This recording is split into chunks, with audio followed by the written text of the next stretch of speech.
Lolo Tasio, pero nena, kahit wala akong pera noon, binigay ko naman sa'yo ang puso ko. At hanggang ngayon, sa'yo pa rin yon. Lola Nena, oo nga, Tasio. Kaya kahit ang puso mo ay lumana at may kalawang, tinanggap ko pa rin.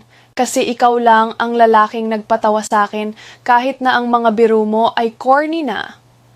Lolo Tasio, corny man, Nena, pero totoo, mahal kita hanggang ngayon. At kahit tumanda na tayo, ikaw pa rin ang pinakamaganda sa paningin ko. Lola Nena, bakit nung isang araw, sinabi mo sa akin na kamukha ko raw si Aling Nena, yung tindera sa palengke? Lolo Tasio, nagulat.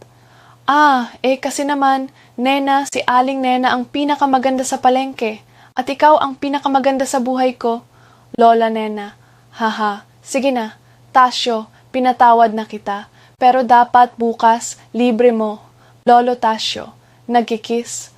Oo, Nena, promise, libre na kita. At kung wala akong pamasahe, maglalakad na lang ulit tayo. Basta't kasama kita, okay lang sa'kin. At dahil sa simpleng pagtawa at pagmamahalan, masaya pa rin sila.